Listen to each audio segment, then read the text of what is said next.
Alrighty guys, so we got the roof and the quarter panel all taken off. It takes a long time to do this just because you have to hit every single spot weld. And then after you do all the spot welds, then you have to go underneath with a hammer and a chisel and hammer and chisel every single spot weld all the way out. So that way you can also rip out the seam sealer and whatnot.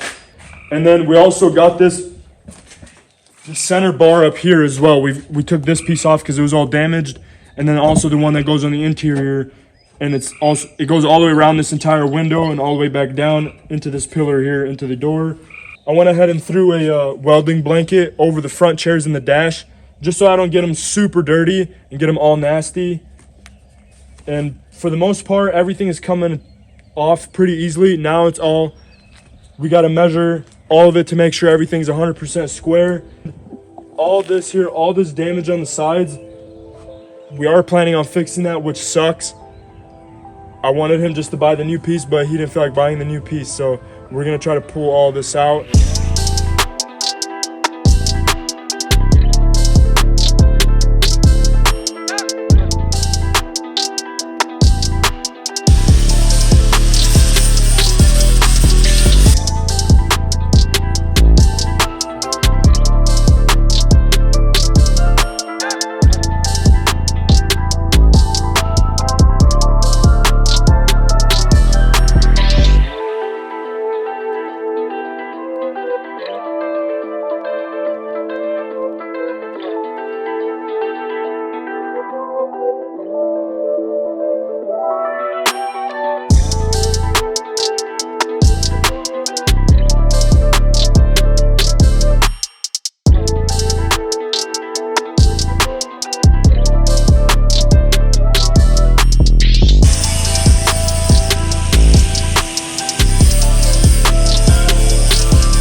So this was the A-pillar that was completely damaged.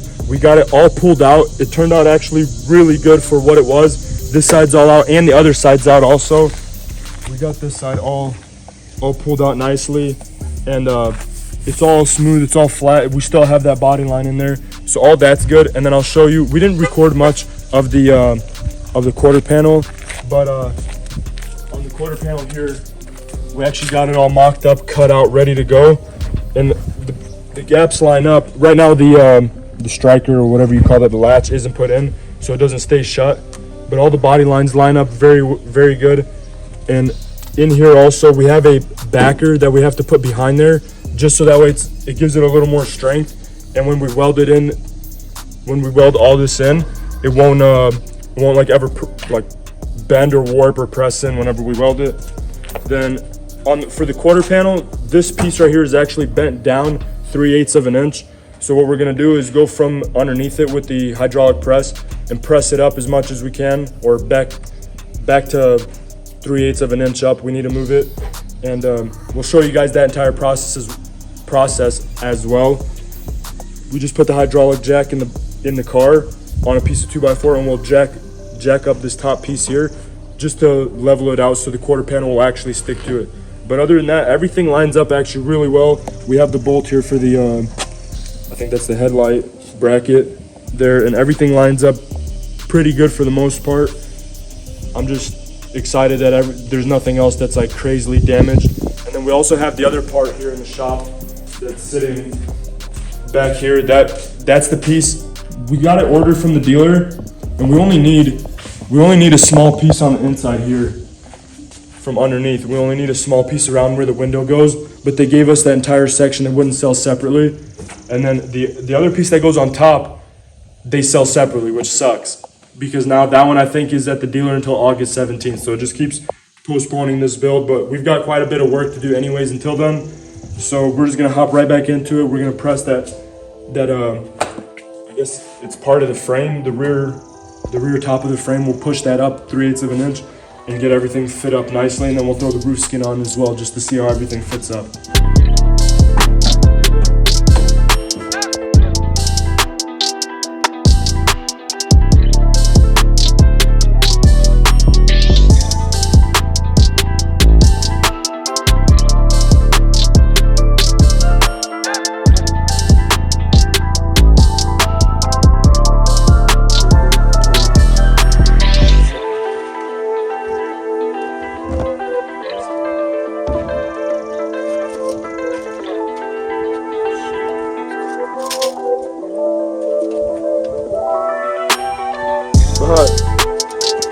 Both sides line up.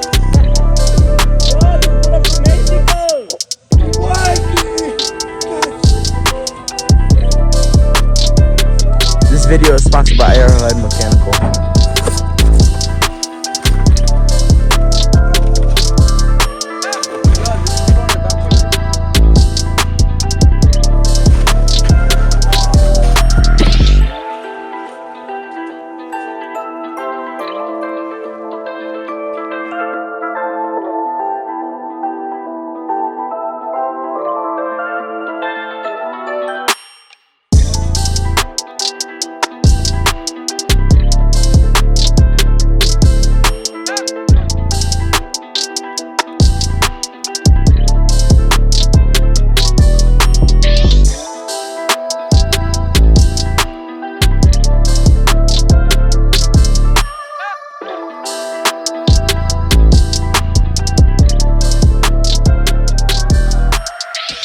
Got this piece taken out. This is the only piece that I needed, or it's two pieces, but we just left them together since they're spot welded already in place, and I'd rather just leave them together than take them apart and fit them in the car. I don't need the rest of that. All I needed was this piece, but they wouldn't sell me these two pieces separate. Like $500-600 for this whole piece, and I only need probably $100, not even $100 worth of it.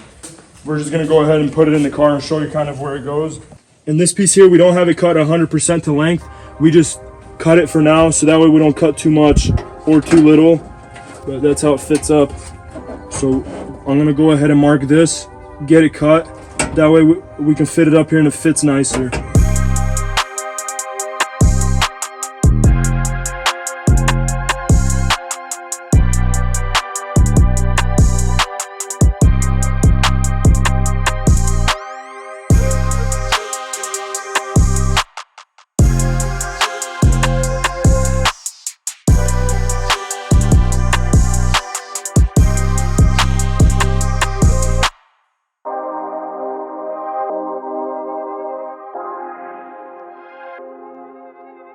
So we got everything all aligned pretty good. We pushed up the this back reinforcement bar gaps are all lining up. These are all OEM gaps. They are big, but that is, I even went to the dealership just to look to see what the gaps look like. Last clip was of us pushing up this tower, getting all the quarter and the roof panel aligned. Since then, we drilled out all the spot welds we're gonna do, and lined everything. We put the bumpers, the tail lights, the rear gate, so that way everything aligns nicely and we can make sure everything lines up before we start even welding at all. We have a backing back behind here.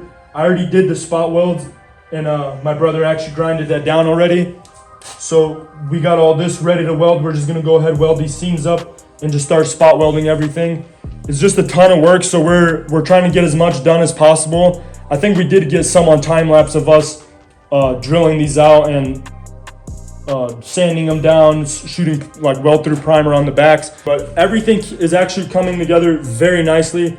I was not expecting everything to just, I guess it didn't fit up real nicely at first. Yeah, we had to adjust the gate. The gap was like 3 or 4 inches over here. This thing was lifted way out of proportion.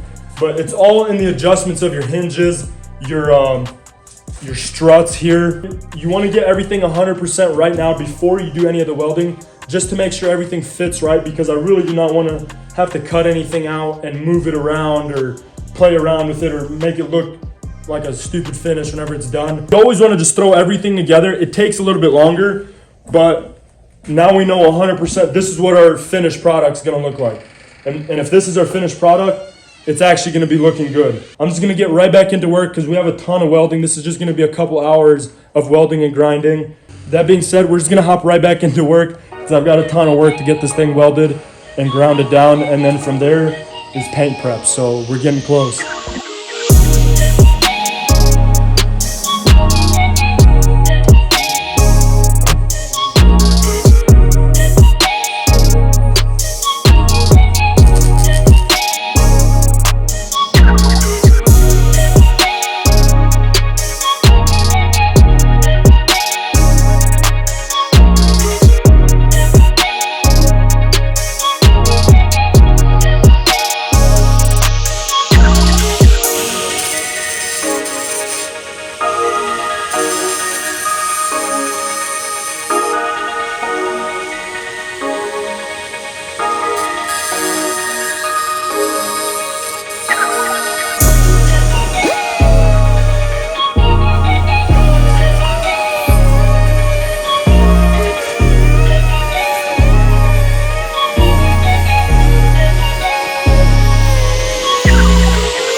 So we just finished welding everything in, and then we also already put body filler over the spots that we needed. Also did a couple touch-ups here and there where we welded just because the welds weren't 100% perfect. There were just a few imperfections here and there, but we got it all smoothed out. This bottom one here took forever just because it has this little like gutter there. I guess it's some sort of rail for the side skirt to like stay on, and it's got some crazy bend. As you go, it bends out and then it goes smooth, which that took a while to do, but it came out really nice. I just did everything as perfect as possible just so I could get my practice in. All that will be hidden anyways, just so I could get practice, so that way when we do better and nicer cars, I can do all the body lines, do all the lines, and like how this one is, the little gutters and whatnot, just get them all 100% perfect. We're gonna go ahead and pull off both of these doors here and the front driver door as well, just because this build is actually coming to an end pretty fast, faster than we think. It's already ready for primer. We have a few little things here and there just to sand everything up, but all that stuff will take super quick. So our biggest thing here is priming and painting. So it's actually pretty exciting seeing this thing all come together. At first, we didn't think we were gonna be able to pull the roof off, quarter panel, and do it all in this garage, but if you just put your mind to it and get a few people to help you, it actually goes by pretty quick. And that being said, we're gonna hop right back into work, pulling these doors off. We're trying to move as fast as we can so we can shoot primer hopefully this Sunday. It is, what's today, Thursday? Yeah, Thursday night. I think we should be able to make it. That's a fairly decent wiggle room there. So we're just gonna hop right back into work, pull this off, and prep for primer.